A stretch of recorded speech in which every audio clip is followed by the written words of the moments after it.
Okay. Here we have Dr. Maxine Ruddock. She's helping us understanding the mental health and how this affects people with disabilities and without disabilities. So, Dr. Maxine, can you tell us a little bit about yourself, your background, and why you're here? Well, I'm a clinical psychologist, and I have been practicing for a little bit over 20 years. And I have always had a passion for working with individuals who do not have access to services. Might be partly because of my own personal experiences, but I do have a keen understanding of the necessity of accessible services in order to live the type of life that you want to live. So when the opportunity came for me to participate as a board member for the Center for Independent Living, that really fit with what I wanted in terms of my life's goals and my passions. So that is actually how I got introduced to CIL, and I've been here for about 6 years. And we're so glad to have you being part of us.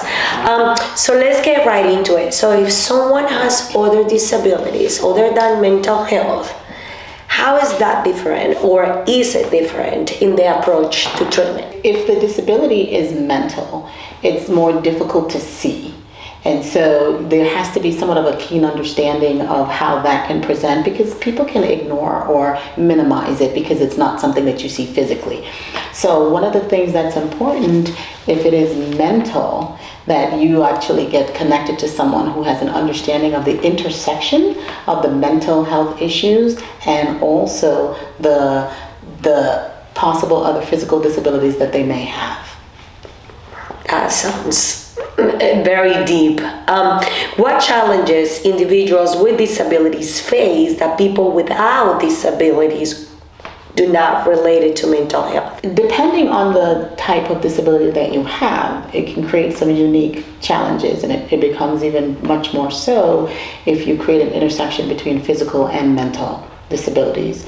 So some of the things that people with disabilities tend to face is ableism. So people will look at you and automatically make an assumption that you're not as capable as other people. There's also some difficulties with the accessibility of services, and so even just the intimate knowledge that's necessary to understand the unique barriers that someone with a disability might experience. And so those things actually prevent someone from living to their full potential. And so one of the things that is very important for people to do is to recognize that if those unique challenges exist, we want to look at the person with disability as someone who still maintains the right to what we would want to give to any human being, the right to have social connections, the right to feel empowered and to live a motivated life. But unfortunately, a lot of services are not in place to enable the person to do that. So if you are a provider working with someone who has disabilities, it's important to recognize we never give up on the what. The what is the ability to get someone to live to their full human potential, but you do need to focus on the how. I love that. So let's focus on why is the what, right? Excellent. Dr. Ruddock, tell us, why does mental health matter now? Because we all have a mind. And so if you have a mind, then you sometimes deal with mental health issues. Now, for some people, you actually, if it's situational, you work through it and then you get by it. However, for some people where mental health issues is just a normal part of their life, it can create lots of difficulties, especially once again, as I said, it's not a tangible thing that you can see. It's something that someone has to express and you have to actually have an intimate knowledge of it. So with mental health issues, it impacts every aspect of your life. If your mood is not stabilized, then you don't take medication even if medication is prescribed to you because your mood isn't stabilized.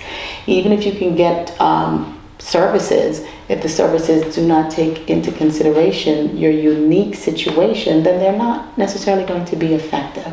So the understanding for mental health and the need, because it is an important part of someone being able to actually reach their human potential. And so if that person has that and cannot get accessible and effective services, we limit their human potential. That is right. Dr. Ruddock, tell us tips, suggestions for our consumer with disabilities. What will they be in the lookout for? What can they do if there is any signs? Well, one of the things that research shows is that one of the factors that tends to transcend any kind of theoretical orientation when working with someone is a connected relationship. And so for someone who is experiencing mental health, get connected to the community. Go and find, maybe start with a local 911, 411, whatever local services are, but immediately begin to get connected.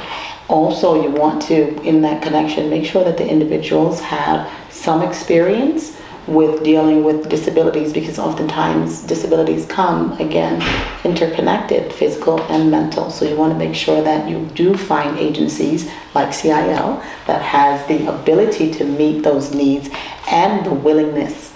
Thank you so much, Dr. Ruddock.